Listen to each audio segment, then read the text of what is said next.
आज last class है verb की, और उसमें आप हेल्पिंग वर्ब जो होती है, हेल्पिंग वर्ब वो चीज़ें सीखोगे आज, ठीक है। जो हेल्पिंग वर्ब होती है वो चीज़ें सीखोगे। कुछ हेल्पिंग वर्ब ऐसी होती हैं कि जो सेंटेंस में, जो टेंस में होती हैं। कुछ हेल्पिंग वर्ब ऐसी होती हैं जो टेंस के अलावा होती हैं, वो किसी टेंस में नहीं होती हैं, है ना। तो उन्हें प्रयोग के आधार पर कहते हैं, प्रयोग के आधार पर। वैसे तो वर्ब दो तरह की बताई थी, एक ट्रांजिटिव वर्ब और एक इंट्रांजिटिव वर्ब। फिर वर्ब रूप के आधार पर 5 तरह की बताई थी वर्ब की, first form, second form, third form, ING वाली फोर्थ फॉर्म, आईएनजी वाली फोर्थ फॉर्म, और उसके बाद एस या ईएस वाली फिफ्थ फॉर्म। यही तो बताया था। अच्छा, उसके बाद अब प्रयोग के आधार पर वर्ब कितने प्रकार की होती है? तो प्रयोग के आधार पर वर्ब 3 प्रकार की होती है। कितने प्रकार की होती है?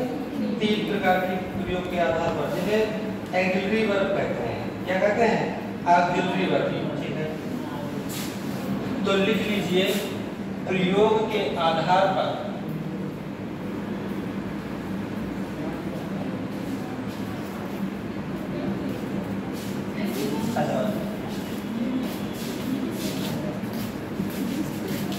ऑक्सिलरी वर्ब 3 प्रकार की होती हैं।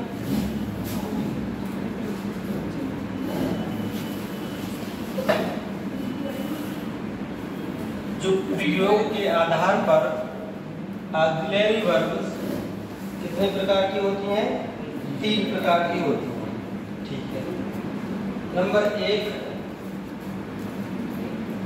प्राइमरी ऑक्सिलरी, इधर लिख लो। नंबर 1 प्राइमरी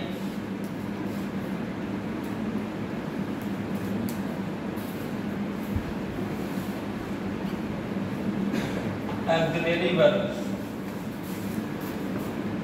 ठीक। नंबर 2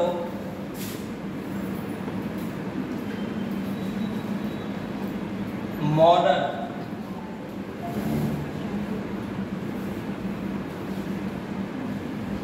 ऑक्सिलरी वर्ब्स, और नंबर 3 है,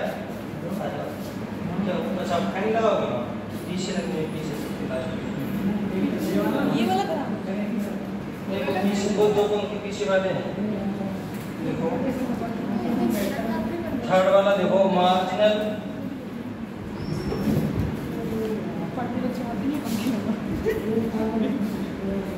ऑक्सिलरी वर्ब्स। 3 तरह की वर्ब्स होती हैं, ठीक है। तो इसमें जो प्राइमरी ऑक्सिलरी वर्ब है उसमें एक होती है टू बी, टू डू, है ना। चलो वो बाद में लिखवा, चेक करके।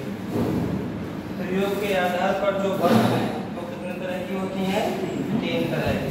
मेन रूप से अब आपका काम हेल्पिंग वर्ब पे होगा। अभी तक आपने वर्ब सीखी थी ना, हेल्पिंग वर्ब नहीं सीखी थी।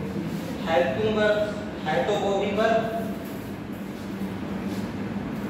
जो नोट डाउन कर लिया है, ठीक है।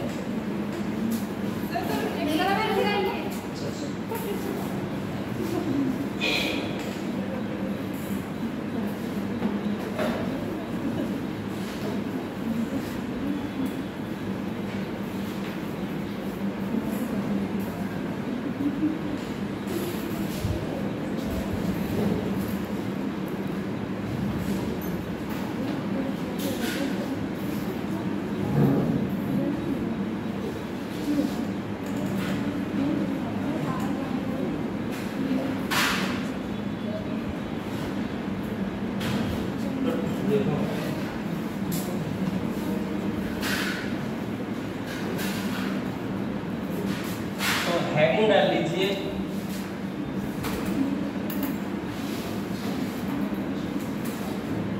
Primary auxiliary verbs. Primary axillary verb जो है वो कौन कौन सी होती है? तो प्राइमरी एक्सिलरी वर्ब तो मुख्य रूप से एक तो होती है टू बी, एक होता है टू डू और एक होती है टू हैव। लेकिन इनके अंदर कौन कौन सी हेल्पिंग वर्ब होती हैं इन वर्ब में, ये देखिए कौन कौन सी होती हैं। टू बी से जो बनती हैं एक is, are, am, was, were, been और बीइंग। ये बीइंग कब लगेगा? इज, आर, एम और वाज, वर वाले सेंटेंसों के जब आप पैसिव वॉइस बनाओगे तो उसमें अगले टेंस की हेल्पिंग वर्ब ना लग के बल्कि बीइंग लगेगा। ठीक है, तो ये सभी टू बी के अंतर्गत आते हैं। टू डू में कौन कौन आता है? एक तो आता है डू, एक आता है डज, एक आता है डिड। तीन इसमें आते हैं। इसमें कौन से आते हैं? टू हैव में इसमें एक आता है हैज, एक हैव, एक हैव और एक लगता है परफेक्ट पार्टिसिपल में हैविंग। ये दरअसल जो बीइंग है बीइंग और ये जो हैविंग है हैविंग, ये पार्टिसिपल में यूज होंगे। किसमें यूज होंगे? तो ये आपकी जो ऑक्सिलरी वर्ब में प्राइमरी एक्सिलरी वर्ब्स जो हैं is, are, am, was, were है ना, to do, do, does, did, has, have, ये हैं आपकी हेल्पिंग वर्ब।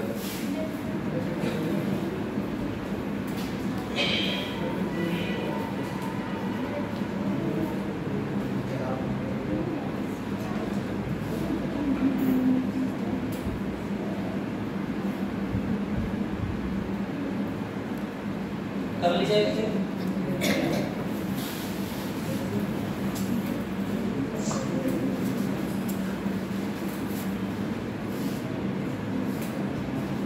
तुम सर से करेंगे कि वो मतलब एक सीट डाल देना जो पढ़ाया है ना CISI का, एक ऐप आता है ST यादव।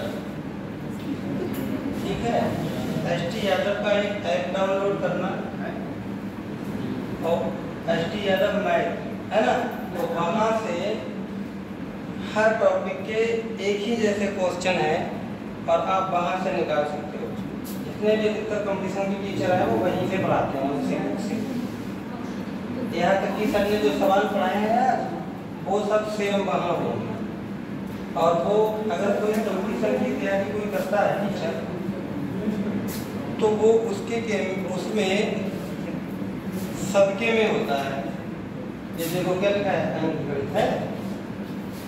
इसमें सब ये लाइन से होता है तो उसमें आप आराम से निकाल सकते हो और अपने आप मतलब घर पे प्रैक्टिस कर सकते हो। ये है ना, आराम से सारे क्वेश्चन है आराम से कर सकते हो। ऊपर सॉल्व है फिर बगैर सॉल्व किए हुए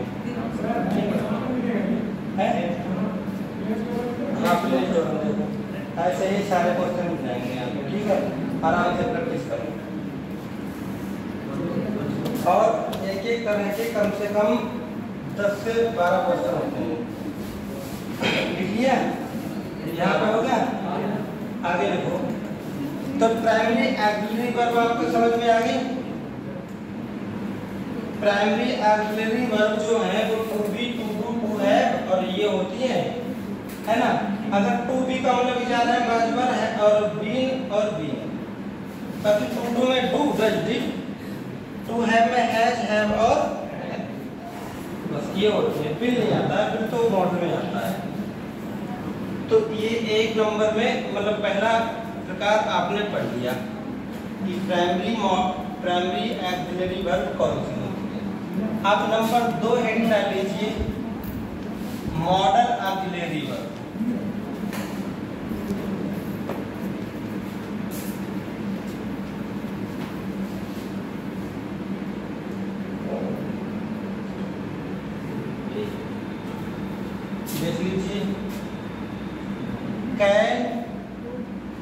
कुड, मे, माइट, शायद, शुड। समझ लो, कैन, कुड, मे, माइट, शायद, शुड, विल, वुड। समझ रहे हो? ये सभी क्या होती हैं? मॉडल एंगुलरी वर्ब होती हैं। लेकिन दो और होती हैं, उनको ध्यान रखना। एक होती है मस्ट, एक होती है आउट। दोनों का अर्थ होता है चाहिए। दोनों का अर्थ क्या होता है? अच्छा, ये मैंने लिखा भी है। दोनों का अर्थ होता है सकना, इसका भी अर्थ सकना, इसका का और दोनों का इनका क्या होता है? चाहिए। चाहिए के अर्थ में होगा। जैसे तुम्हें माता पिता की सेवा करनी चाहिए तो आउट टू लगा दोगे, है ना। तुम्हें कानून के नियमों का पालन करना चाहिए तो चाहिए के लिए क्या लगाओगे? मस्ट लगाओगे। समझ रहे हो? जब कोई कंपल्सरी बात हो, जरूरी ही हो, करना हो तो मस्ट लगेगा। जब कोई धार्मिक प्रवृत्ति की बात हो तब क्या लगेगा? Out to. कोई एडवाइस वगैरह की बात हो तो शुड मीन्स भी चाहिए होता है।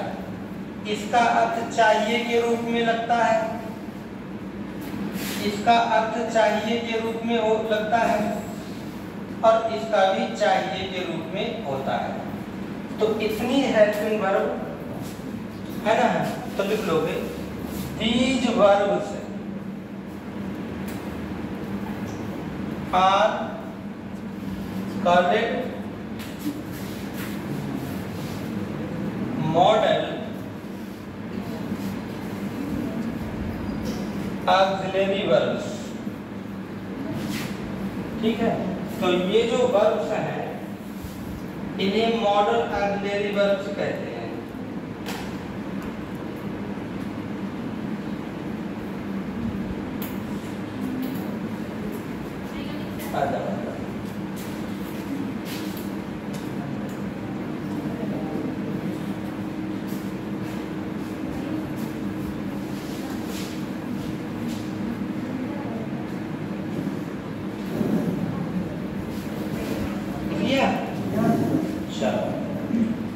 तो ये हो गया, जो नोट डाउन कर लिया। इसके बाद हम पढ़ेंगे कि जितनी भी जो भी हेल्पिंग वर्ब हैं कि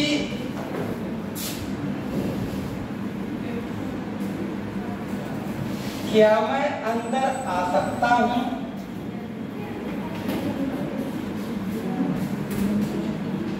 और है क्या वर्षा हो सकती है।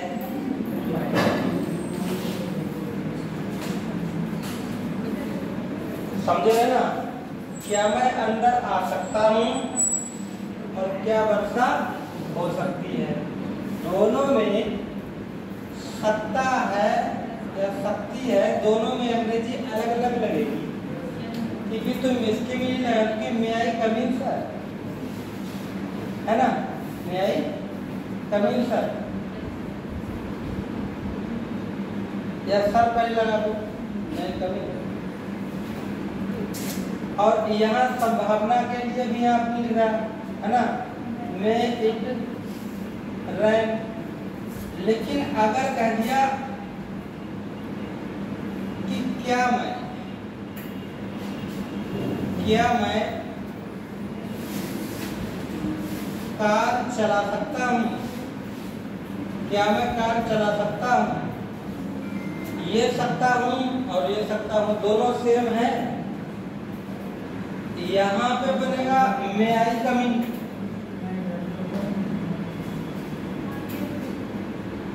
क्योंकि मे का मतलब क्या होता है? सकता हूँ। और यहाँ पे है कैन आई ड्राइव कार, तो यहाँ पे सकता हूँ की अंग्रेजी में लगी, यहाँ पे सकता हूँ की अंग्रेजी क्या लगी? आप ये चीज सीखोगे कि ऐसा कैसे हुआ। क्योंकि रूल्स में होता है कि अगर आप किसी से परमिशन मांगो तो सकता हूं के लिए कैन लगेगा। अगर आपके अंदर कोई क्षमता की बात हो तो सकता हूं के लिए कैन लगेगा, और परमिशन मांगो तो क्या लगेगा, में लगेगा। तो ऐसे ही रूल्स के नियम को आपको इन हेल्पिंग वर्ब के अंतर्गत पढ़ना है। तीसरा नंबर डाल लीजिए, मार्जिनल ऑक्सिलरी वर्ब।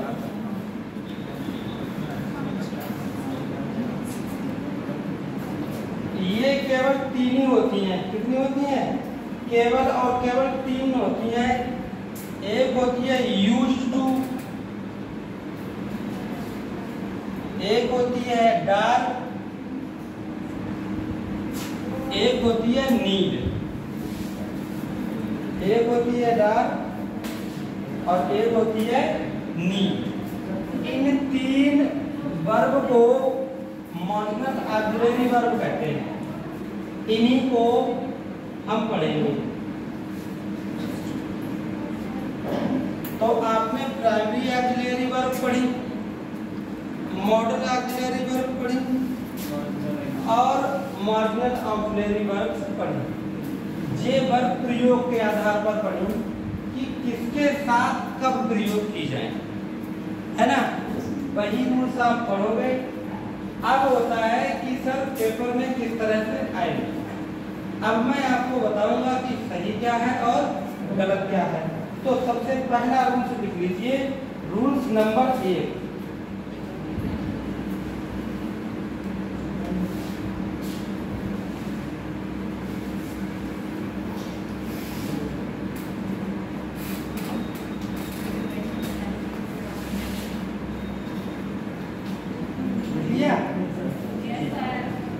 डाल लीजिए रूल्स नंबर 1।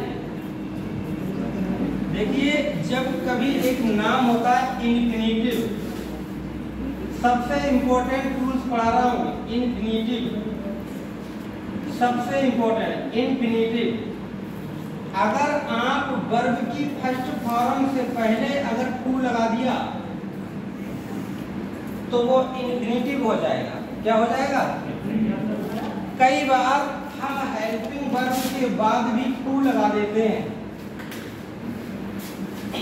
लेकिन एक रूल्स होता है कि जब भी आप मॉडल वर्ब, जो मॉडल वर्ब्स हैं, मॉडल ऑक्सिलरी वर्ब्स हैं, इनके साथ की बात आए तो आपको कभी भी इन्फिनिटिव नहीं लगाना है। अगर आपसे पूछा जाए कि इन्फिनिटिव क्या है तो आप कहोगे सर वर्ब की टू प्लस वर्ब की फर्स्ट फॉर्म को क्या कहते हैं। अगर आपने वर्ब की फर्स्ट फॉर्म से पहले टू लगा दिया, अगर आपने वर्ब की फर्स्ट फॉर्म से पहले क्या लगा दिया, टू, तो फिर वो वर्ब क्या कहलाएगी, इन्फिनिटिव। क्या कहलाएगी? उससे पहले हेल्पिंग वर्ब होगी, है ना, चाहे मॉडल ऑक्सिलरी वर्ब हो चाहे प्राइमरी ऑक्सिलरी वर्ब। देखिए प्राइमरी ऑक्सिलरी वर्ब कौन सी है, इज बाज वर्ब है, डू डज। और मॉडल ऑक्सिलरी वर्ब कौन कौन सी है आप जानते हो, कैन कुड मे माइट, है ना, ये चीज। तो एक चीज ध्यान समझो। तो सबसे पहले डाल लीजिए रूल्स नंबर 1। इसमें लिखिए मॉडल ऑक्सिलरी वर्ब। हाँ,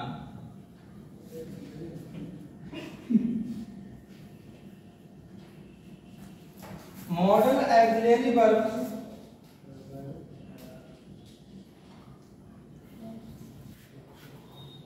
का प्रयोग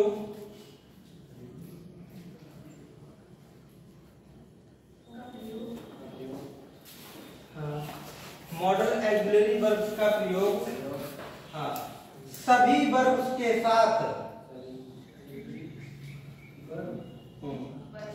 सभी वर्ब्स के साथ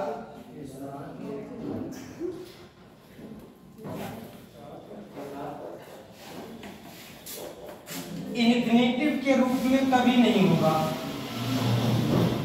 इन्फिनिटिव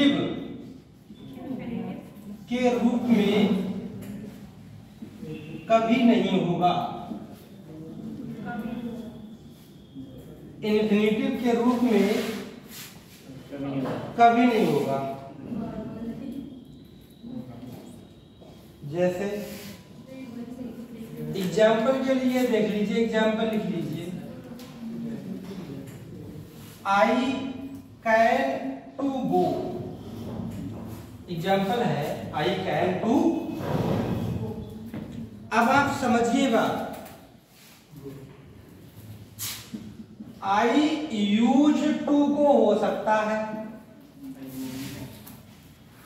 लेकिन यूज टू गो हो सकता है ना, लेकिन यूज टू एक मार्जिनल है। मार्जिनल पे लिखवाया था ना, कितनी लिखवाई थी? 3 ही तो लिखवाई थी, एक यूज टू और एक डेयर और एक नीड। लेकिन मॉडर्न ऑक्सिलरी वर्ब के बाद आप कभी भी क्या नहीं लगा सकते हो? इन्फिनिटिव। इन्फिनिटिव का मतलब क्या है? टू प्लस वर्ब की। तो ये सेंटेंस जो है इस तरह से अगर आएगा तो ये कैसा होगा? गलत होगा। समझ रहे हो? तो अगर सेंटेंस लिखा होगा आई कैन गो, तब ये सेंटेंस आपका कैसा होगा? सही होगा। बताओ, बात समझ में आई? अच्छा, आगे देख लीजिए, एक और लिखवा दे रहा हूं दूसरा, he will to come here, he will to come here. तो यहां पे देखो क्या है? To come. बताओ इस पूरी वर्ड के लिए क्या कहोगे? टू कम के लिए इन्फिनिटिव। क्या कहोगे? क्योंकि अगर वर्ब की फर्स्ट फॉर्म से पहले टू लगा है तो वो इन्फिनिटिव है। और मैंने रूल्स में लिखवा दिया है, अगर मॉडल वर्ब हो, ये वर्ब कौन सी है? मॉडल वर्ब ही तो है। तो मॉडल वर्ब से के बाद कभी भी किसका यूज नहीं होगा? इन्फिनिटिव का। तो ये सेंटेंस आपका गलत है। लिखा जाएगा ही विल कम हियर।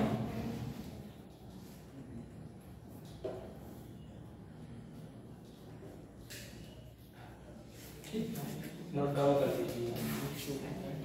क्या हुआ?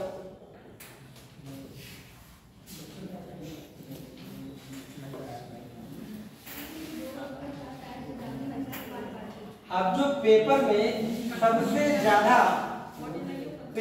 जो सबसे ज्यादा चीज आती है वो देख लीजिए, it might. It might to लिखा है ना, टू बी ट्रू, यह सत्य हो सकता है। It might to be true. अरे भाई, बी भी तो एक वर्ब है, नहीं पता है? बी मीन्स होता है क्या? होना। बी मीन्स क्या होता है? होना। तो ये टू बी एक इन्फिनिटिव हो गया। टू बी ये क्या हो गया? इन्फिनिटिव। लेकिन पीछे तो देख लो एक बार, पीछे क्या लिखा है? माइट। और माइट एक मॉडल ऑक्सिलरी वर्ब है, तो ये टू नहीं लगेगा ना, तो ये हो गया गलत। ऐसे ही तो सेंटेंस होगा पूरा, ऐसे ही पूरा सेंटेंस होगा 4 भागों में, और आपसे कहेगा कि विच पार्ट एंड एरर, कौन सा पार्ट गलत है, तो आप कहोगे ये 4 वाले में कौन सा सही लगाऊं।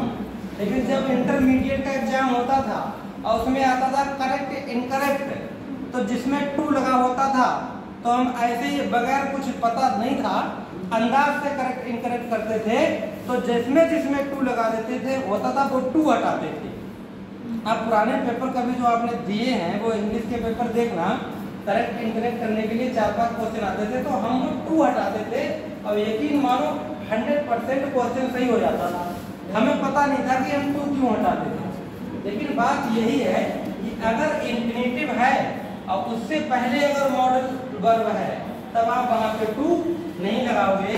इसीलिए ये सेंटेंस बनेगा इट माइट बी ट्रू, ये सत्य हो सकता है, ये सेंटेंस सही है।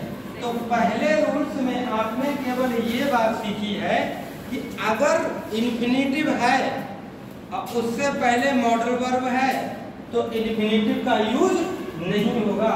तो उसके लिए आपको क्या हटाना पड़ेगा? टू हटाना पड़ेगा। वो इन्फिनेटिव तो आपको हटाना ही पड़ेगा। ठीक है। इसका हिंदी अर्थ क्या है? आई यूज्ड टू गो का हिंदी अर्थ क्या है? कहेगा इसका आई यूज्ड टू गो लिखा है, इसका हिंदी अर्थ क्या है? अच्छा, आई यूज्ड टू गो, इसका यूज टू का मतलब होता है कि मैं किया करता था, लिखा करता था। अब ये गो मीन्स जाना है, तो इसका अर्थ होगा मैं जाया करता था, मैं जाया करता था। Used to. तो यहाँ पर बात समझ में आ गई। अब आप दूसरा रूल से लिख लीजिए। ऐसी ही छोटी छोटी बातें हैं जो आप सीख जाओगे और फिर प्रैक्टिस करोगे तो सब चीज समझ में आएगी। अगला रूल्स डाल लीजिए, रूल्स नंबर 2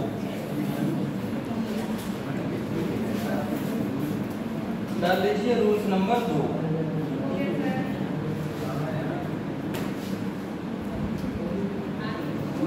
वही रूल्स आ गया। कौन सा? देखो, आउट और यू। आउट क्या लिखा है? आउट तथा यूज्ड के बाद, आउट तथा यूज्ड के बाद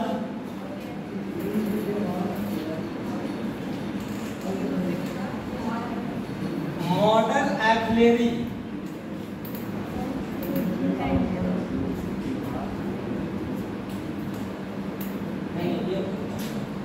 के बाद इन्फिनेटिव का प्रयोग होता है।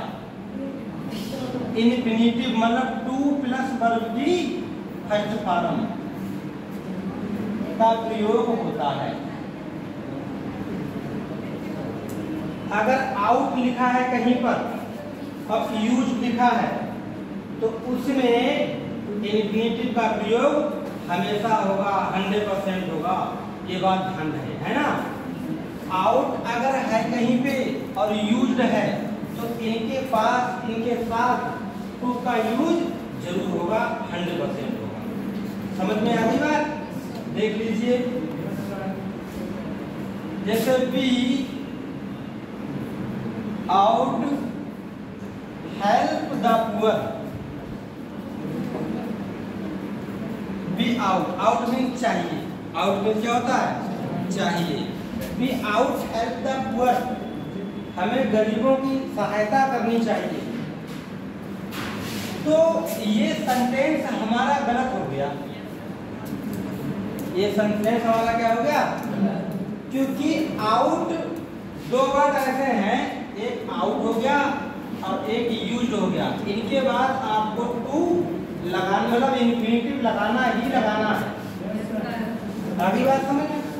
तो ये सेंटेंस बी आउट टू है। अब ये क्या हो गया? इन्फिनेटिव हो गया ना। क्या हो गया? इन्फिनेटिव।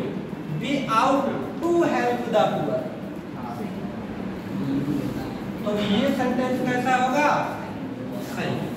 एक बार मैंने बताया मॉडल वर्ब के साथ आपको इन्फिनेटिव का यूज नहीं करना चाहिए, लेकिन दो वर्ड ऐसे हैं, एक आउट है और एक यूज्ड है, जिनके साथ आपको करना ही करना पड़ेगा। ठीक है। He used walk in the morning. He used walk in the morning. वह सुबह को टहलने जाया करता था या सुबह को टहलने जाया करता है। तो ये सेंटेंस आपका गलत है। तुरंत पकड़ लोगे कि अगर कहीं पर भी यूज्ड है तो फिर यूज्ड के साथ क्या लगेगा? इन्फिनेटिव। तो टू प्लस वर्ब की He used to walk in the morning। तो अब ये रूल्स जो है अब आपका रूल्स कैसा है? सही। अब ये सेंटेंस सही है। आपने पढ़ा होगा हाई स्कूल और इंटरमीडिएट में। मैं आपको एक एग्जांपल दिखा रहा हूँ। हाई स्कूल में तो सबसे इंग्लिश रही होगी ना। देखिए मैं एक सेंटेंस बताता हूँ कि he reads a book, he knows me।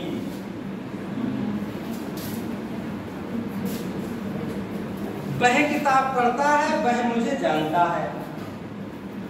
अब वो कहेगा कि इसका पैसिव वॉइस बनाओ। क्या कहेगा? तो हम बना रहे हैं आ बुक, ऑब्जेक्ट ले लिया जाता है, अगले इनकी हेल्पिंग वर्ब ले ली जाती है और वर्ब की थर्ड फॉर्म लगती है और फिर लगता है बाई और ही को लेते हैं। ये आपका क्या बन गया? पैसिव वॉइस बन गया। अच्छा ऐसे ही मैं इसको मी को बदल दिया आई में, आई के साथ लग गया एम और ये हो गया नॉन और ये हो गया बाई और ही की जगह पे लगा दिया हिम। लेकिन नीचे वाला सेंटेंस गलत है। अब बताओ इसमें क्या चीज गलत है? एक कौन सा? कोई एक पैसे पैसे में तो वर्ब की थर्ड फॉर्म लगती है। हेल्पिंग वर्ब गलत है। कौन सी हेल्पिंग वर्ब सही तो लगी हुई है? प्रेजेंट इंडेफिनिट के हैं, प्रेजेंट कंटीन्यूअस की है। क्या लगेगा? To him. यहाँ पर बाई नहीं लगेगा, बाई की जगह क्या लगेगा? क्यों? ऐसा क्यों होता है?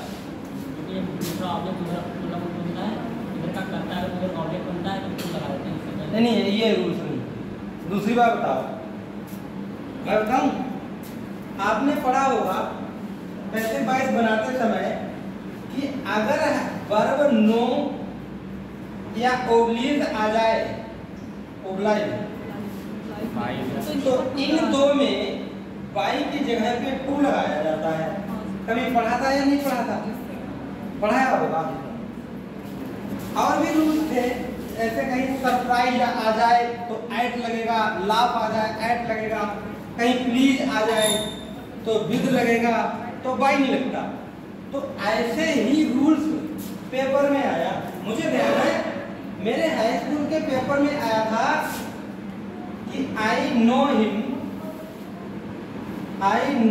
Very well. मेरे पेपर में, हाई स्कूल के पेपर में इस सेंटेंस का पैसिव वॉइस बनाने के लिए आया था। अच्छा फिर मैं ड्यूटी करने जाने लगा, इंटर पास हो गया, फिर स्कूल में पढ़ने लगा तो ड्यूटी करने जाने लगा। तो पहले जमाने में थोड़ी सी चीटिंग होती थी, तुम्हें पता ही है, जब करने नहीं लगी होती तो बच्चे कहते थे कि सर ये थोड़ा बता देना। तो मैं देखता था कि पैसिव वॉइस में ये नो या ओब्लाइज का आना ही आना है, मतलब पेपर में अलग आता है। अलग टीचर भी तुमसे वही पूछेगा। जैसे उसने पूछ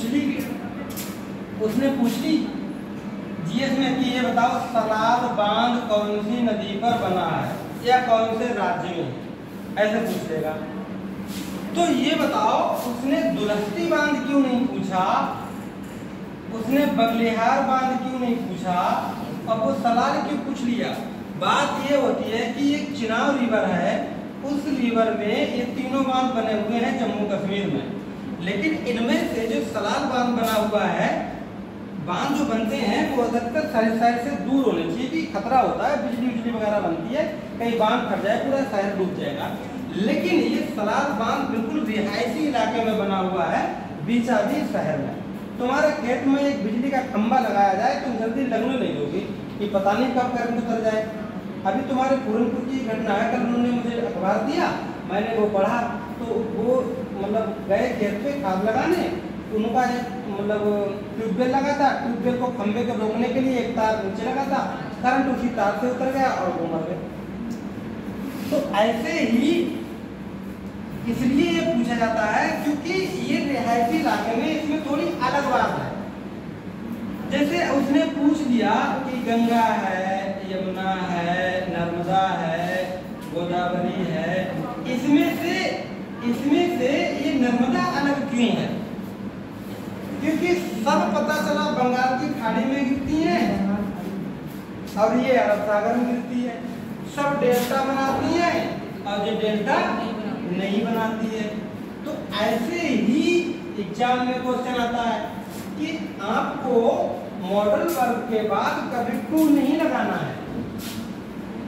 है ना, मतलब इन्फिनिटिव नहीं बनाना है।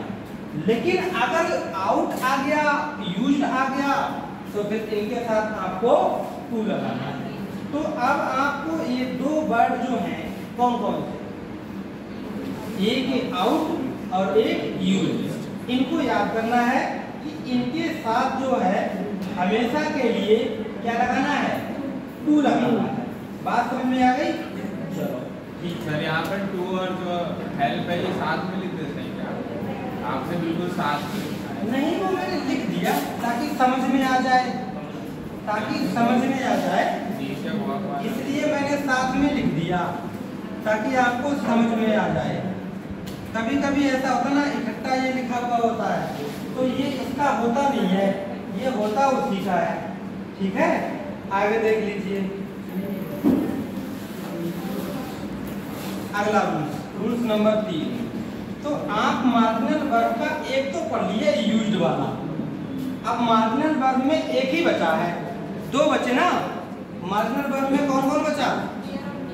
एक डेयर बचा और नीड बचा ना। ये है तो इस तरह से हेल्पिंग वर्ब, लेकिन तुम्हें पता है कभी ये हेल्पिंग वर्ब के रूप में यूज होती है? नहीं होती है भाई। मैं ऑक्सिलरी लिख के आ जाए, ऑक्सिलरी वर्ब, चाहे वो प्राइमरी ऑक्सिलरी हो, चाहे मॉडल ऑक्सिलरी हो, और चाहे मार्जिनल ऑक्सिलरी हो, सब वर्ब हेल्पिंग वर्ब के रूप में यूज होंगी। केवल और केवल एक डेयर और एक नीड ये मेन वर्ब के रूप में यूज होंगी। समझ रहे हो? लिख लीजिए डेयर तथा नीड।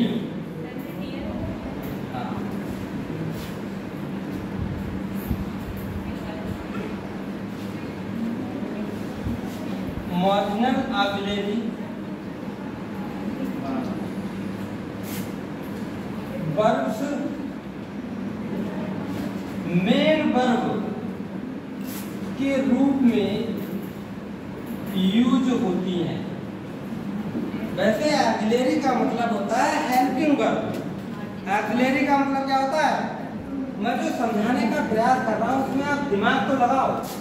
मैं आपको ये समझाने का प्रयास कर रहा हूँ कि अभी तक आज आपने जितनी भी वर्ब लिखी वो हेल्पिंग वर्ब लिखी थी नहीं थी, वो सभी हेल्पिंग वर्ब थी।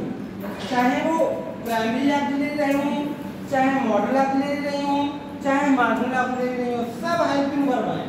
लेकिन ये दो वर्ब ऐसी हैं जो किनके रूप में यूज होती है? Main verb. इसका मतलब इन वर्ब के साथ तुम्हें दूसरी हेल्पिंग वर्ब लगानी पड़ेगी। समझ रहे हो? हाँ, तो ये हेल्पिंग वर्ब के रूप में यूज नहीं होती है। जैसे पहला example, he needs my help.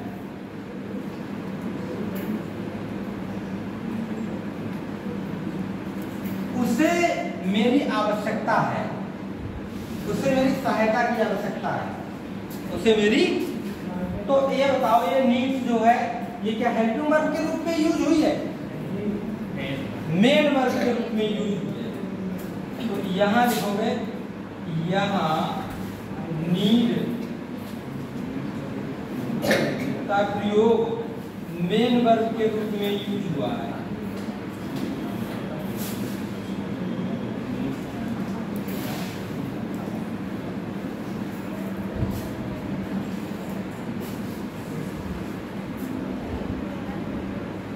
अगला दूसरा देख लीजिए, she does not, she does not dare to go there. She does not, dare means साहस करती है, टू गो मीन्स जाने की, देयर मीन्स वहां, वह वहां जाने का साहस नहीं करती है, वह वहां जाने का साहस नहीं करती है। तो ये जो डेयर है, यहाँ का प्रयोग मेन वर्ब के रूप में हुआ है।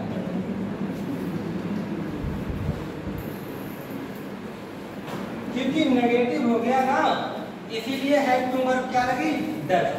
क्या लगा, डज नॉट लगाना पड़ा। लेकिन ये है तो हेल्पिंग वर्ब एक जगह से, भाई मार्जिनल ऑक्सिलरी है तो हेल्पिंग है, लेकिन इनका प्रयोग किसमें होता है, मेन वर्ब में।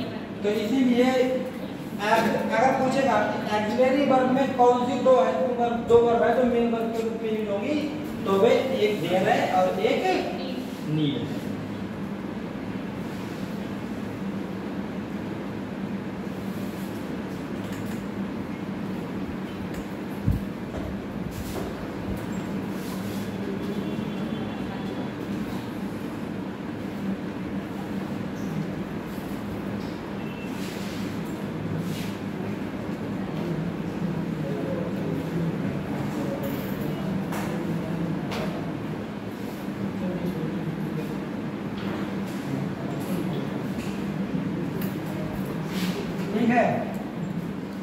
तो अब मैं आपको इज, आर, एम, बाज, वर, हैज, हैव इनका प्रयोग तो बताऊंगा नहीं, क्योंकि इनका तो पता ही है।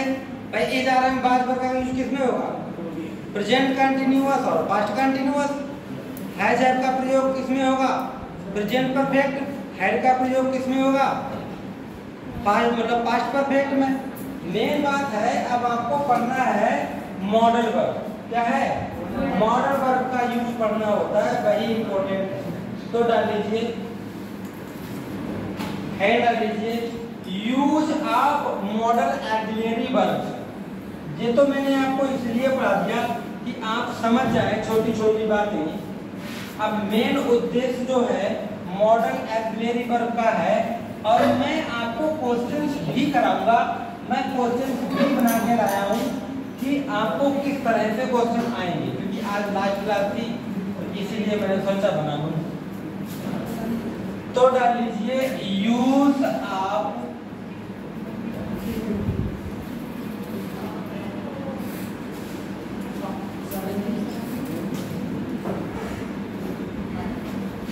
Model auxiliary verb. तो सबसे पहले हम पढ़ेंगे मॉडल, जितनी भी मॉडल। सबसे पहले मैंने कौन सी लिखवाई थी, कैन। कौन सा लिखवाया था, कैन। तो आप डाल लीजिए heading use of can. Can का प्रयोग आप कहां कहां पे करोगे।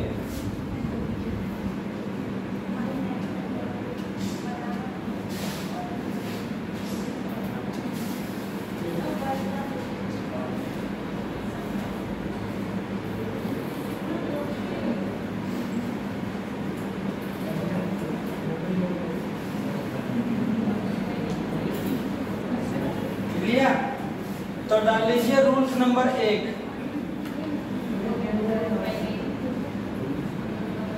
लिखो कैन का प्रयोग पावर। पावर का मतलब होता है शक्ति, एबिलिटी,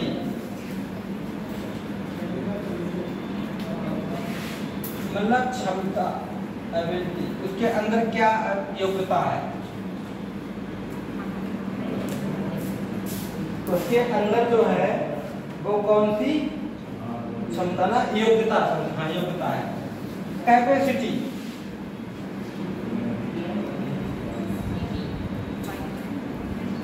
ये हो गया क्या, क्षमता।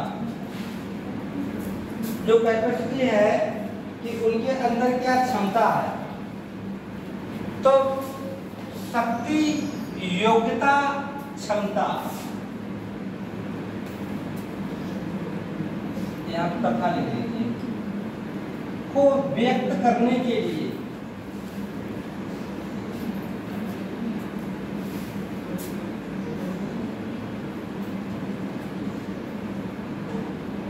देखो बस इतनी बात ध्यान रखना। कैन का प्रयोग शक्ति, योग्यता और क्षमता के रूप जब जहां इनकी बात होगी, किस कोई अपनी शक्ति की बात करेगा, पावर की बात करेगा, है ना, तब वहां कैपेसिटी का यूज होगा। हाँ सर, हाँ। वो चल रहा है पंखे दोनों, चेक कराना। हाँ हाँ हाँ चलने लगे तब। और बात यह है कि सामने वाला बिल्कुल बोल के पास का पंखा कल ही खराब हुआ है, बिल्कुल नहीं चल रहा है, तो कल धुआं भी निकला था, तो जैसे ही निकला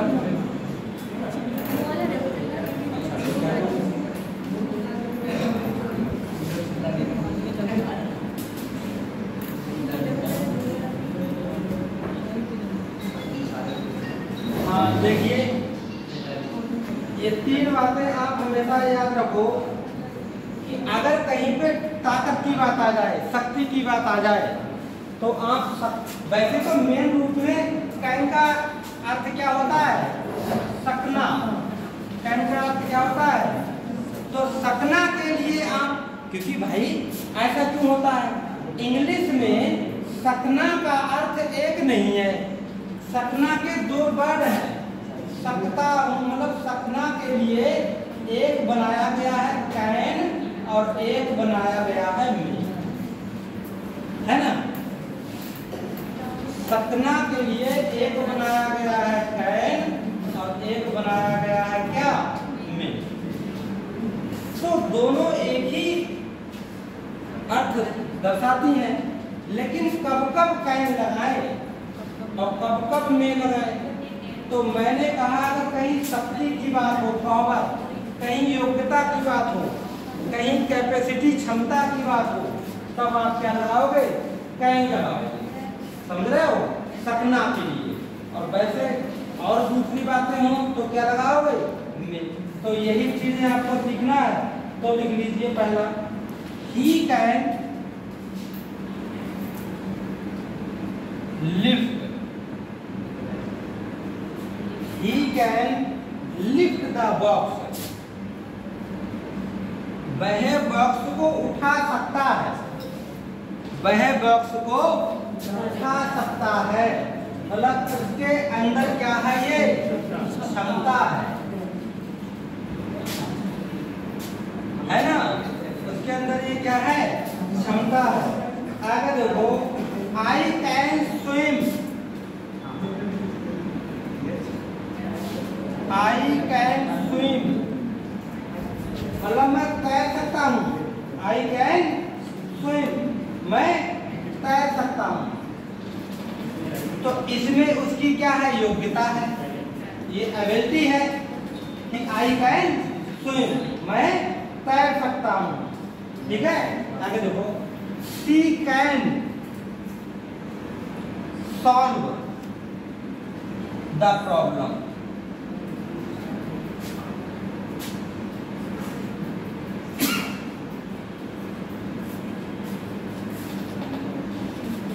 कैन सॉल्व द प्रॉब्लम, वह समस्या को सॉल्व कर सकती है, हल कर सकती है, वो समस्या का हल निकाल सकती है। तो ये उसमें शक्ति है, क्या है?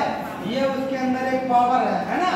और देखो दूसरा, we can,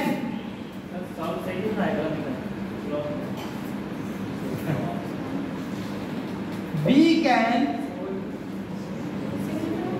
climb Mount Everest, है ना? माउंट एवरेस्ट, हम माउंट एवरेस्ट पर चढ़ सकते हैं, हम माउंट एवरेस्ट पर चढ़ सकते। माउंट एवरेस्ट के बारे में जानते हो? क्या है माउंट एवरेस्ट? क्या है? क्या है? चोटी। कैसी चोटी है? विश्व की सबसे बड़ी, सबसे ऊंची। कहाँ है? नेपाल में। हाँ सही तो कह रहा है। कहाँ है? नेपाल में। और नेपाल में कौन से? वो तो एक हिमालय में होगी। तो हिमालय में तो कहते हैं, कौन से वाले हिमालय? नहीं पता? अच्छा, नेपाल वाले दूसरा नाम बताते हैं। नेपाल वाले माउंट एवरेस्ट नहीं कहते। नेपाल वाले क्या कहते हैं? नहीं पता? नेपाल वाले सागर माथा कहते हैं, सागर माथा, माउंट एवरेस्ट। अच्छा, आप बता सकते हो इसमें पहली चढ़ाई किसने करी थी? पता है? बताओ, किसने किसने बछेंद्री पाल, वो तो अपने इंडिया की थी, पहली चढ़ाई वैसे। ये तो एग्जाम में बैठी एग्जाम में भी आएगा।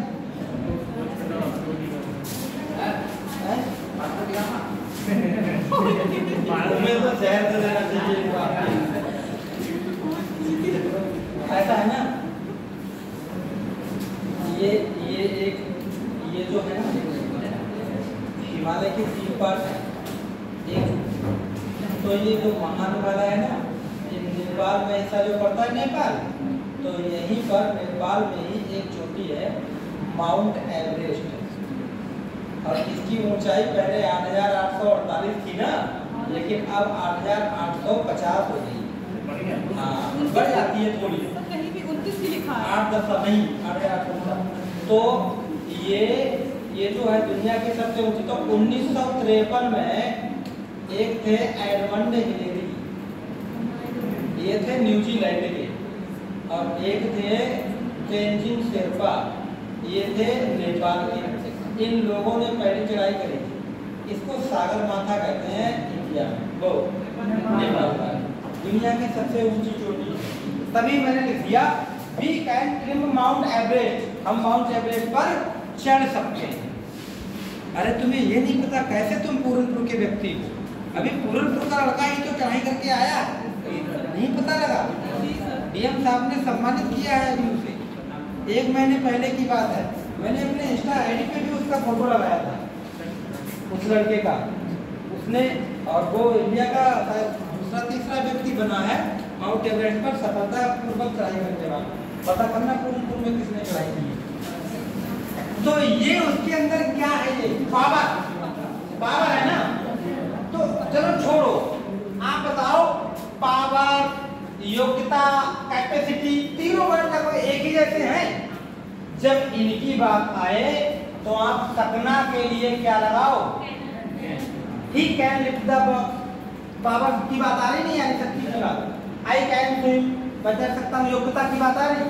सी कैन सॉल्व द प्रॉब्लम, वो समस्या सॉल्व हल कर सकती है, योग्यता की बात आ रही है। We can climb Mount Everest, हम माउंट एवरेस्ट पर चढ़ सकते हैं, हम में इतनी ताकत है, कैपेसिटी है, ऑक्सीजन कम पड़ने लगती है, पता है ना। तो ये चीजें जब आएंगी तो आप क्या लगाओगे सकना के लिए? कैन लगाओ। बात समझ में आ गई? चलो ठीक है, आगे लिखिए।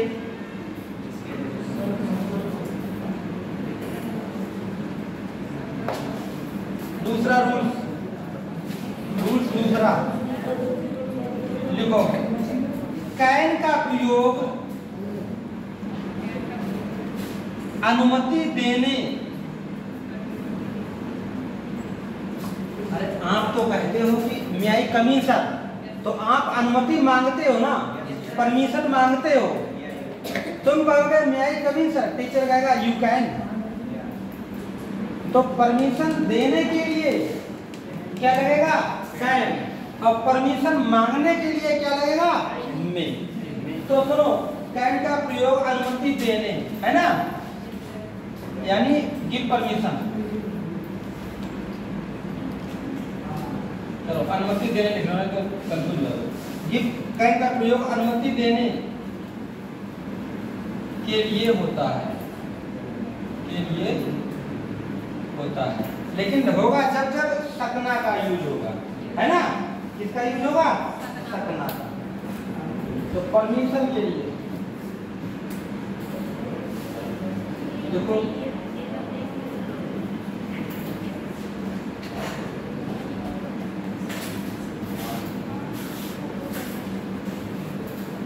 everyone can make a mistake। प्रत्येक व्यक्ति गलती कर सकता है। अनुमति टीचर ने दी कि प्रत्येक व्यक्ति गलती कर सकता है। तो कैन का प्रयोग अनुमति देने के लिए भी होता है। कैन का प्रयोग जो है वो अनुमति देने के लिए होता है।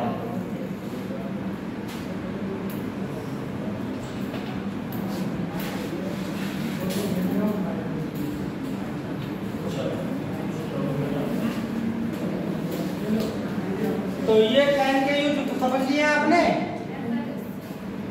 कहाँ होगा कैन का? फाइन होगा शक्तिमान। फोटो से देख लीजिए। कैन का प्रयोग अगर पावर की बात आए, एबिलिटी की बात आए, कैपेसिटी की बात आए तो क्या लगेगा? कैन। उसके बाद परमिशन देने के लिए भी किसका प्रयोग होगा? कैन। अब आप हेडिंग डाल लीजिए, use of it, use of food. ये होगा बोले कि मतलब अगले दिन होगा। कह तो दिया मैंने, अभी सर से बताया था ना आपके सामने। अच्छा ना, क्लास शायद बंद हो जाएगी, तब हो सकता है। डाल लीजिए यूज ऑफ फूड। इसका कोई रूल्स ही नहीं है, एक ही बात लिखनी है। जब प्रेजेंट का पास्ट बनेगा, जब प्रेजेंट का पास्ट बनेगा तो समझ लो किसका प्रयोग होगा? फुड का। अब फुड का प्रयोग कब होता है मैं बताऊं, अभी देखो दिमाग लगाओ। ही said, he said to me, you can go now, तुम अब जा सकते हो। अरे ये परमिशन दे दी तभी तो कहने लग गया। अब कहे कि इसका इनडायरेक्ट बनाओ, इसका डायरेक्ट से क्या बनाओ? इनडायरेक्ट बनाओ। तो ही said to में हो गया टोल्ड, और ये मी ये बनाना सिखाएंगे आगे वो तो सुना। इन्वर्टेड का हमारा बराबर that, you second person object से आई। अब कैन को हम किस में बदल देते हैं? फूड में। तो आपने क्या देखा कि डायरेक्ट से इनडायरेक्ट बनाते हैं, तो कैन का प्रयोग किस में करते हैं? फूड में। इसका मतलब डायरेक्ट से प्रेजेंट से चीजें किस में जाती हैं? पास्ट में। प्रेजेंट से चीजें किस में जाती हैं? अच्छा, कैन का प्रयोग तभी तो तुमने फूड किया था, और तो कहीं नहीं किया। हाँ, तो ये समझ लो। तो लिखो फूड रूल्स नंबर पहला, एक ही रूल्स है। फूड का प्रयोग कैन के पास्ट टेंस, पास्ट फॉर्म में, कैन के पास्ट फॉर्म में इनडायरेक्ट स्पीच में होता है।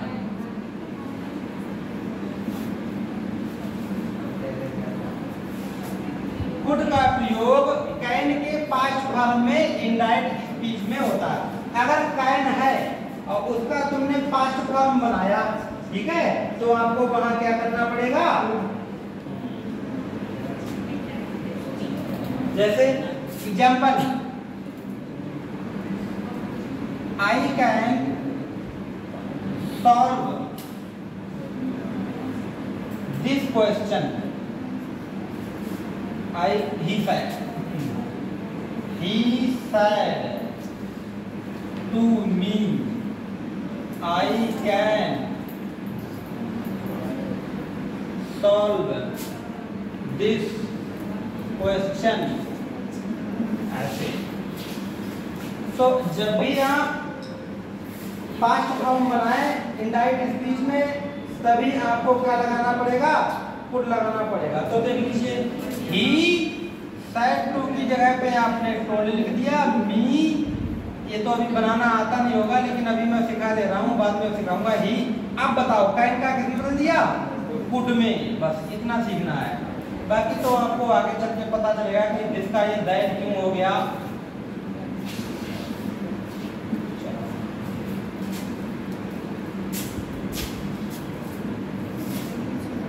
तो ये दो एग्जाम्पल लिख लीजिए, एक ये लिख लेना और ये एग्जाम्पल ये लिख लीजिए। दो एग्जाम्पल लिख लीजिए।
एक डायरेक्ट से इनडायरेक्ट में बनाओगे तब पुट लगाओगे। एक और रूल लिख लीजिए, देखो पुट का प्रयोग पॉसिबिलिटी, जो पॉसिबिलिटी होती है, जो मतलब तुम पॉसिबल करके रहोगे ना, तो पॉसिबिलिटी पुट का प्रयोग पॉसिबिलिटी के अर्थ में भी होता है। बस तो इसकी यूज है, पुट का प्रयोग जो है वो पॉसिबिलिटी के अर्थ में हो सकता है। जैसे if you work hard, example, if you work hard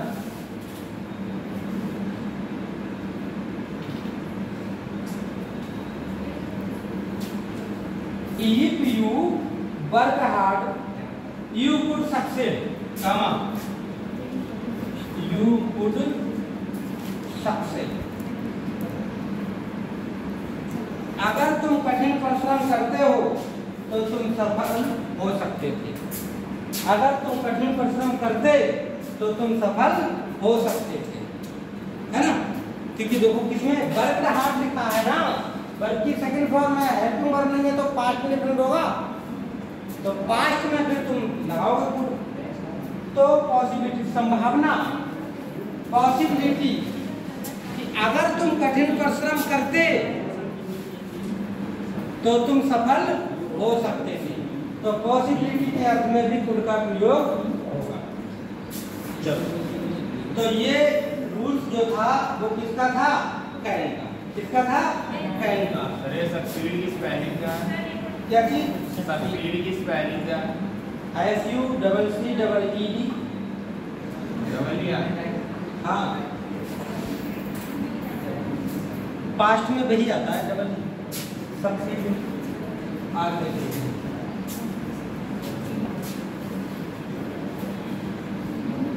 क्योंकि इधर सेकंड फॉर्म लगी है ना, तो सक्सीड वैसे ही लिखा जाएगा।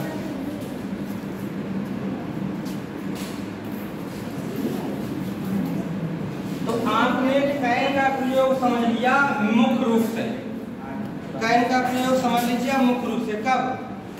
कि पावर हो, एबिलिटी हो या कैपेसिटी हो, मतलब शक्ति हो, योग्यता हो या क्षमता हो, तब आप कैन लगाइए। तो है ना लीजिए अब यूज ऑफ मे का यूज कब करोगे?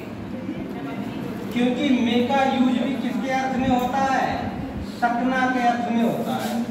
मे का यूज भी सकना के अर्थ में होता है और मे का पहला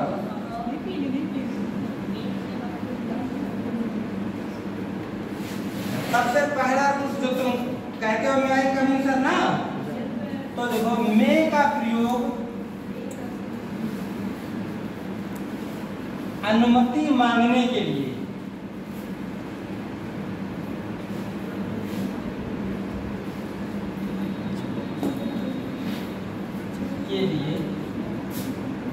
सकना के अर्थ में होता है। जैसे आप अगर सेंटेंस में लगाओ सकता हूं ना, और वहां पर अनुमति मांगो, तो आप क्या लगाओगे? में। ये समझ में नहीं आ रहा है क्या लिखा है।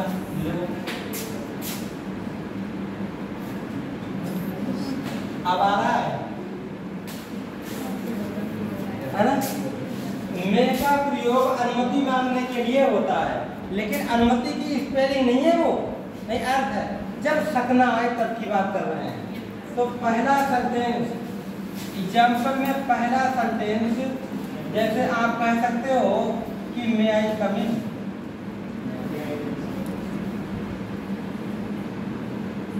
कि अच्छा एक बात और है, आप आई कहीं पर भी यूज करोगे लगाना क्या पड़ेगा? मतलब कैपिटल में आई कहीं भी यूज करोगे तो आपको क्या लगाएगा? हाँ, कैपिटल में लगाना पड़ेगा। मे आई कम इन सर। अच्छा, इसमें भी ऐसा वाला निशान जरूर लगाओगे, इंट्रोगेटिव। इसका अर्थ होता है क्या मैं अंदर आ सकता हूँ?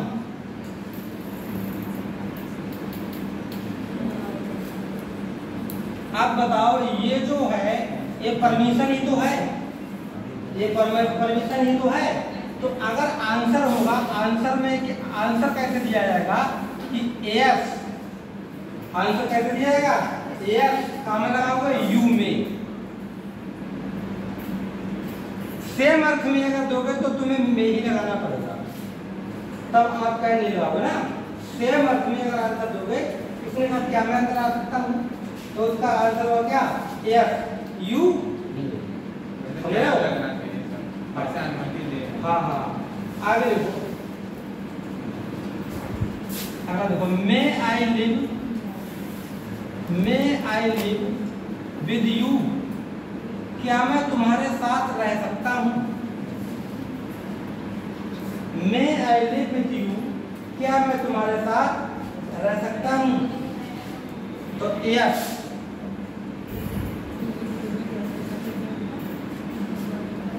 है ना, yes. He may live with me.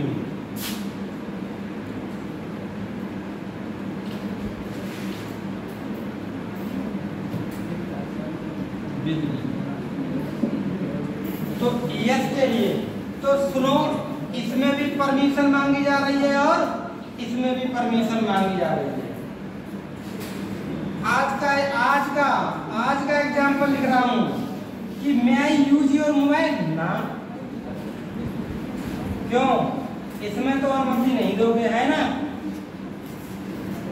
क्या है, मैं आई यूज योर मोबाइल, क्या मैं तुम्हारा मोबाइल यूज कर सकता हूँ। तो में लिखा, इसमें भी अनुमति मांगी है, तो इसलिए आप क्या लगाओगे में।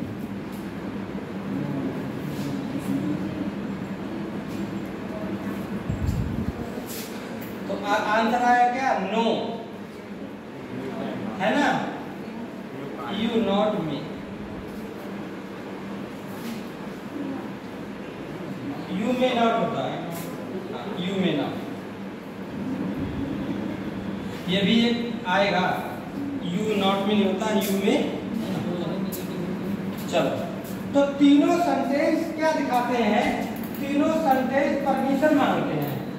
तीनों सेंटेंस क्या मांगते हैं, तो जहां जहां पे परमिशन मांगने की बात होगी।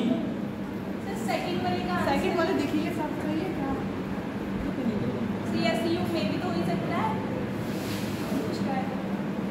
लिव विद अस होगा, वो गलत है, नीचे वाला जी वाला गलत है, नीचे वाला यू आएगा, वो जवाब देगा ना यू के लिए, you live me with me. हाँ, विद आएगा यहाँ पर, लिव विथ मी, विद नहीं लगाया यहाँ पे, क्यों नहीं, वो भी गलत था, ये भी गलत था, ये भी नहीं था। तो आपने ये देखा कि सबसे पहले तो बात परमिशन मांगने के लिए। अब जो सबसे इम्पोर्टेंट रूल होता है कि इसमें संभावना, जहाँ पर क्या हो, संभावना हो, अनिश्चितता हो, वहाँ के लिए मे का यूज होता है। दो ही रूल्स हैं। दूसरा रूल्स लिख लीजिए,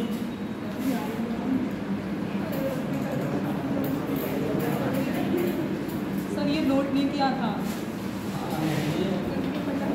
मे का यूज संभावना, अनिश्चितता,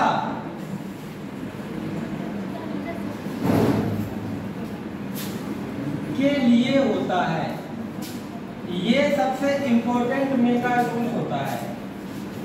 अगर कहीं पर अनिश्चित है, संभावना है, तब किसका यूज होगा, मे का। मे का यूज संभावना, अनिश्चितता के लिए होता है, पॉसिबिलिटी, अनसर्टेनिटी, है ना। जब मे जो है वो संभावना या कहीं हो या अनिश्चितता हो, तब किसका प्रयोग होगा, मे का। सबसे पहला एग्जांपल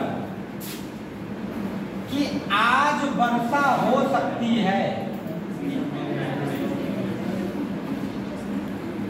आप बताओ, इस सेंटेंस में आपको नहीं लगता कि इसमें क्या है, संभावना है। तो इट मे रेन टुडे,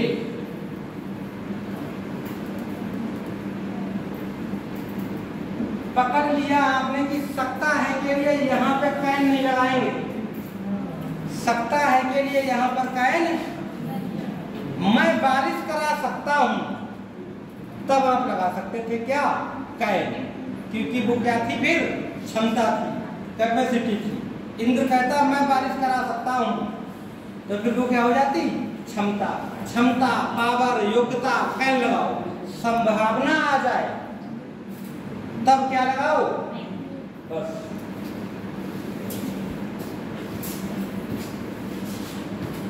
तुम्हारे चाचा आज आ सकते हैं, तुम्हारे नाम आपके चाचा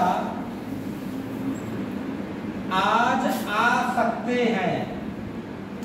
देखो, चाहे आप अनिश्चितता लगा लो और चाहे आप क्या लगा लो, संभावना, बात तो एक ही है, निश्चित है या नहीं है, निश्चित है या नहीं है, आ सकते हैं। तो लगाओगे योर अंकल में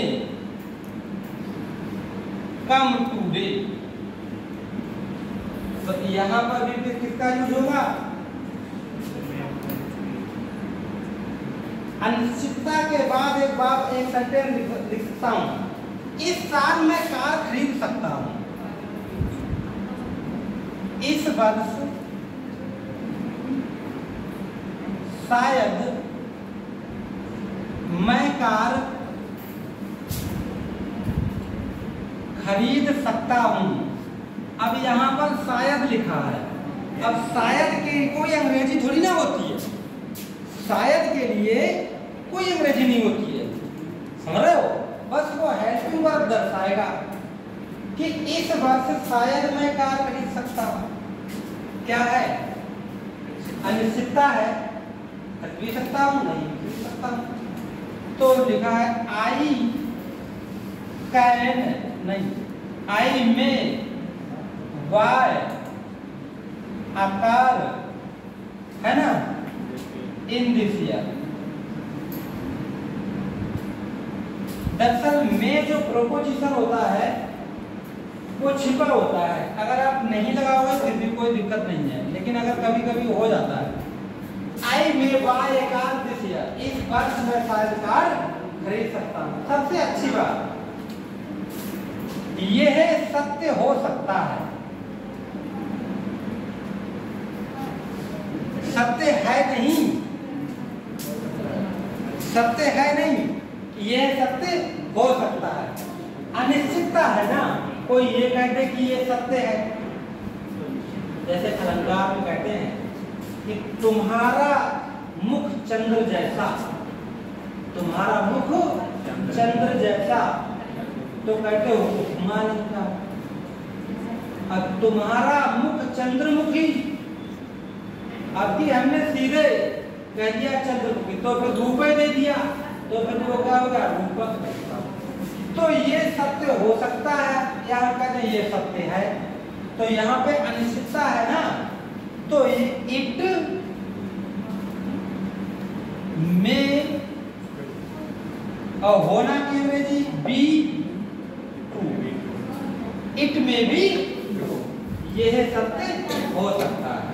तो जहां पर संभावना होगी वहां पर आप क्या लगाओगे, अगर संभावना हो तो क्या लगाओ, में लगाओ। परमिशन किसी से मांगो तो क्या लगाओ, में लगाओ, है ना। लेकिन अगर कहीं क्षमता की बात आए, पावर की बात आए, योग्यता की बात आए, एबिलिटी की बात आए, कैपेसिटी की बात आए, तो क्या लगाओगे, कैन लगाओ। अच्छा, अब कभी कभी जैसे कोई आया तुम्हारे घर पे, मेहमान आया और तुमने उसके पैर छुए मेहमान के, तो मेहमान कहते हैं कि जल्दी से बड़े हो जाओ, और बड़े हो गए तो अगर पढ़े लिखे हैं तो वो कहेंगे नौकरी लग जाए, या नहीं पढ़े लिखे तो कहेंगे शादी हो जाए। तो वो क्या है, वो एक इच्छा है, वो एक आशीर्वाद है, वो एक प्रार्थना है किसी के लिए। तो किसी के अगर आप क्या करते हो, किसी के लिए प्रे करते हो, लेकिन अगर तुमने कहा तुम मर जाओ, तो ये क्या हो गया, असराप हो गया। क्या हो गया? अश्राप हो गया, यानी कर्ष मीन्स अश्राप। तो इस अर्थ में भी मे का यूज होगा।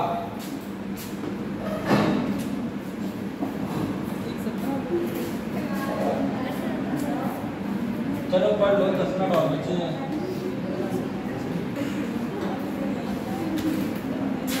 तो दूसरा यूज लिख लीजिए, दूसरा रूल्स लिख लीजिए। दूसरा इसे कहा, दूसरा रूल लिखो। मे का प्रयोग लिखो, मे का प्रयोग विश यानी इच्छा, प्रे यानी प्रार्थना, प्रे यानी प्रार्थना, है ना।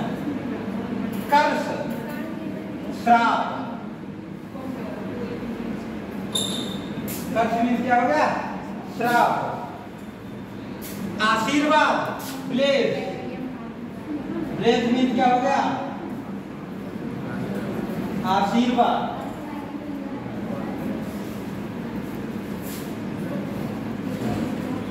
के लिए भी होता है। समझ जाओ बात। कहीं पे अगर तुम अपनी इच्छा दिखा रहे हो, है ना, कहीं पे अगर तुम अपनी इच्छा दिखा रहे हो, प्रार्थना कर रहे हो, कहीं पे किसी को तुम अश्राप दे रहे हो, कहीं पे तुम आशीर्वाद दे रहे हो, तो किसका प्रयोग हो जाएगा? मे का प्रयोग हो जाएगा।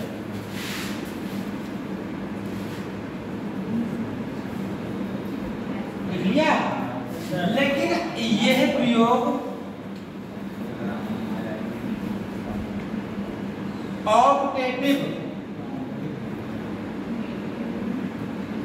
ऑप्टेटिव सेंटेंस क्या कहते हैं उनको? इच्छा सूचक बात में होता है। लेकिन ये प्रयोग ऑप्टेटिव सेंटेंस इच्छा सूचक बात में होता है। कैसे पहचान लो कि ये ऑप्टेटिव है? उसमें ये वाला ये एक्सक्लेमेटरी का भी होता है और ऑप्टेटिव का भी होता है। एक्सक्लेमेटरी भी होता है और किसका होता है? ऑप्टेटिव का भी होता है। तो सिंपल सी बात है। जैसे मैं यू लिव लॉन्ग, अरे हिंदी में लो, तुम दीर्घ आयु हो, तुम दीर्घायु बनो, दीर्घायु बनो, है ना।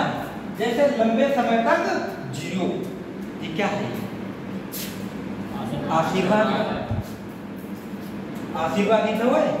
हाँ, तो लिखो may you live long, may you live long. लो, तो आपको पता लग गया कि आशीर्वाद के भी मतलब उसमें अगर और देखो आशीर्वाद में मे गॉड ब्लेस यू, भगवान जो मैं लिव लॉन्ग तो नहीं होगा सर, बाकी बातों में अगर पहले आता तो पहले हो सकता है। इंटरोगेटिव सेंटेंस मे यू ऐसे होगा, तो इंट्रोगेटिव नहीं होगा।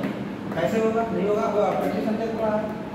यू में नहीं होता, मे यू, यू में नहीं होता, मे यू होता है। ठीक है, जैसे पिछले वाक्य में अगर मैं पहले लगा है करता से, तो उसमें कर्ता से पहले लगा है, तो इंट्रोगेटिव सिंबल भी तो लगा है। हाँ, ठीक है, इसमें और इसीलिए मैंने बताया ना कि ये ऐसा देखो, तुम दीर्घ में नहीं, पहले नहीं लगा।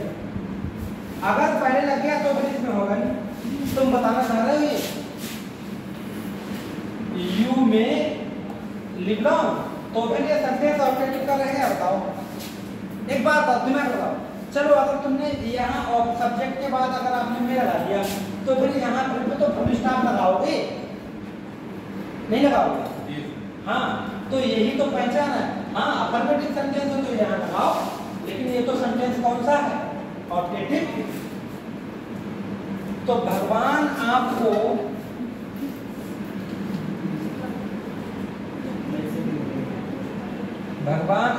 सलामत रखे।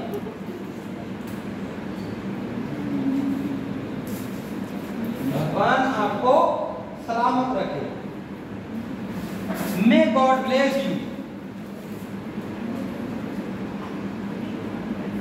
लो, may God bless you.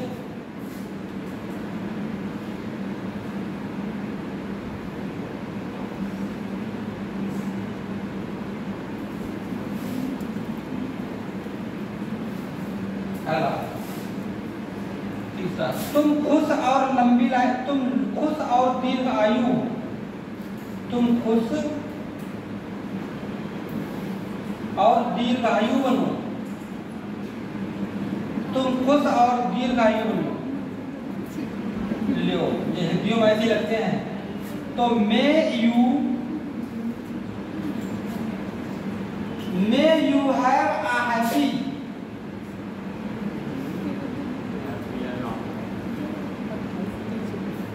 a happy and long life।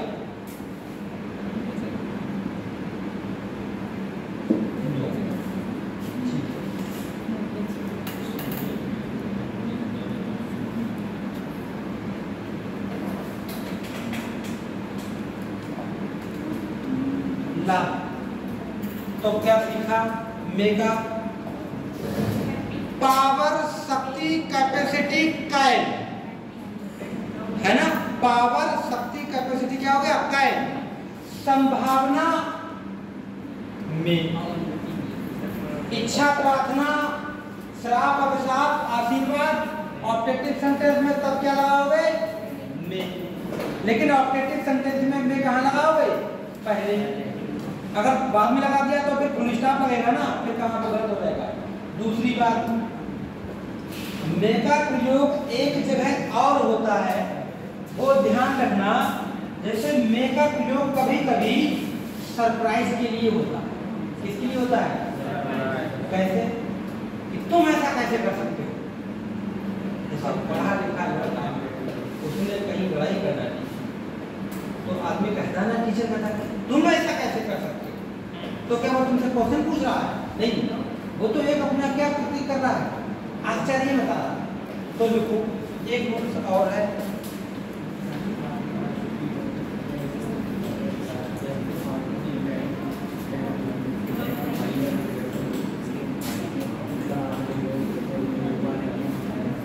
मे का प्रयोग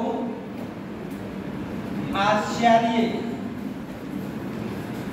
के लिए भी होता है। मे का प्रयोग आश्चर्य के लिए भी होता है।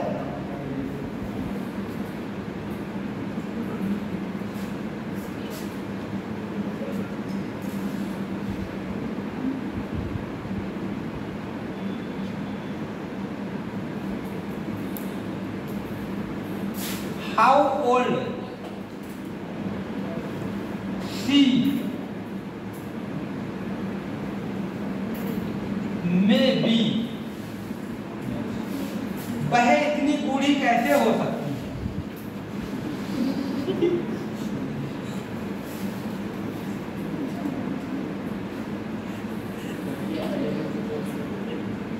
पूछना नहीं यार, ऐसा सिंपल लगेगा। How old she may be। जैसे सुनो, अब तो मोबाइल का जमाना चल गया, तुम्हारे दिमाग में करिश्मा कपूर, रवीना टंडन, माधुरी दीक्षित सब वैसी ही है अभी जैसी तुम फिल्मों में देखते हो, है नहीं? और अभी अगर तुम्हें करीना कपूर बगैर मेकअप में दिखा दिया जाए तो एकदम से आपको लगेगा अरे इतनी बूढ़ी कैसे हो सकती है। जैसे सलमान खान जब भी नाम आता है तो आपको लगता है कि वो एक युवा बॉडी बिल्डर है। अब वो तो 60 साल पार हो गया, तो 60 साल का आदमी तो अपने यहाँ कैसे होते हैं, बूढ़े हो जाते हैं। हमारे पिताजी भी 60 साल में 2 वर्ष कम है, 52 साल 58 साल है तो वो बूढ़े हो गए। और हमारे पिताजी मतलब बूढ़े लगते हैं, लेकिन सलमान खान की बात आती है तब भी आपके अंदर जवान लगती है। लेकिन एक वीडियो आई, एक फोटो ऐसा आया था जब वो अपने फॉर्म में थे तो किसी ने नजदीक से फोटो खींच लिया, वो डाल दिया, सारे बाल सफेद, ये खाल जो है वो लटक रही है इस टाइम।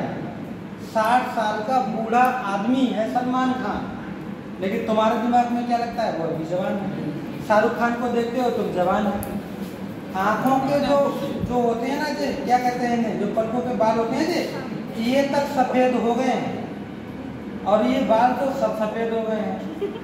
ये जो भाव है वो भी सफेद हो गए हैं। लेकिन अब भी जो भी फिल्म बनेगी तो उसमें आपको जवान दिखेगी। मेकअप का इतना कमाल है, इसीलिए तो आप उनको देखो तो एकदम से आपके दिमाग में कि अरे वो इतना बुरा कैसे हो सकता है। तो ऐसे आश्चर्य के अर्थ में आप किसका यूज करोगे? आगे लिख लीजिए, देखना कितने एक 26 हुआ। एक रूल हो जाएगा, एक ही रूल बचा है। अरे भाई मैंने आपको कैलकुलेट बताया, मेमाइट बताया, बिल शुड पढ़ना नहीं है क्योंकि बिल और शुड आप टेंस में पढ़ लोगे। वहाँ जब मैं टेंस पढ़ाऊंगा कि वह बाजार जाएगा, ही विल, और मैं बाजार अवश्य जाऊंगा तो फिर भी आई बिल। तो आप कहोगे सर आई बी के साथ तो शायद होता है, बिना बिल क्यों लगवा रहे हैं? तो वहाँ सीधा नियम और उल्टा नियम दोनों पढ़ाऊंगा तो इसीलिए यहाँ से ये बात पूरी हो जाएगी। तो लिख लीजिए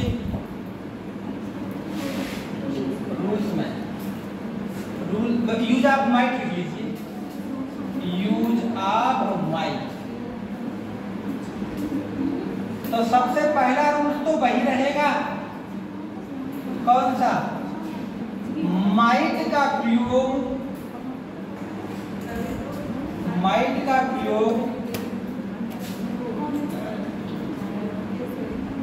पास्ट फॉर्म में इनडायरेक्ट स्पीच में होगा। सीधी बात, जब आप डायरेक्ट से इनडायरेक्ट बना रहे होंगे और वहां पे में होगा तो आप वहां पे माइट का प्रयोग पास्ट फॉर्म में इनडायरेक्ट स्पीच में होगा।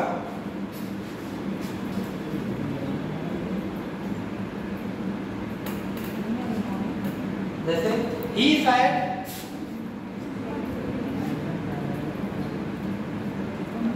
may you live long,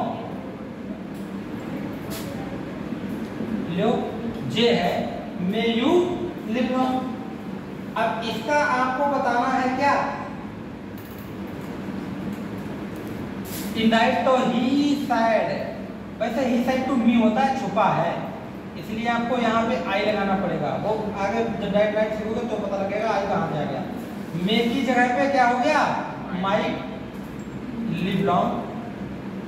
अब लगाओगे फुल स्टॉप।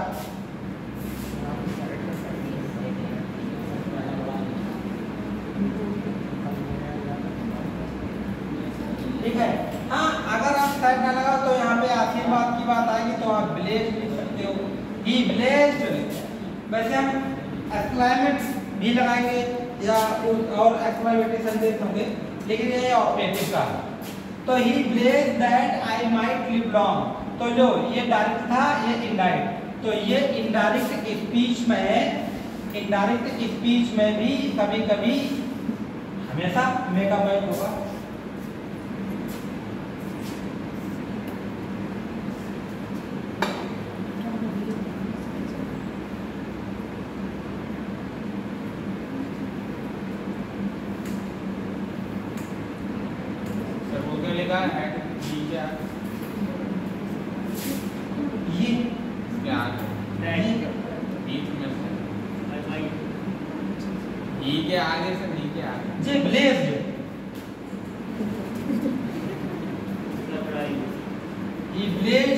उसने आशीर्वाद दिया कि मैं लंबे समय तक जीऊं।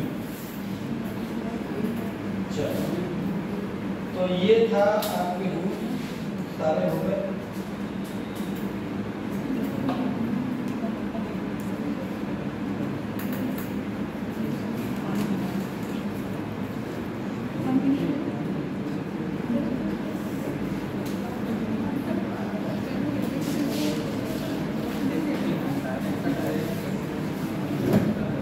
अब मैं ग्रुप में एक एक्सरसाइज भेजूंगा, ठीक है?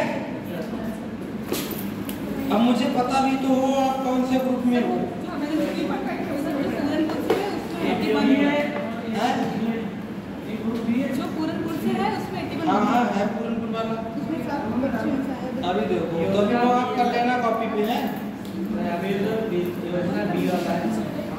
अच्छा हाँ है मेरे में देखो अभी योजना बी पूरनपुर ना बी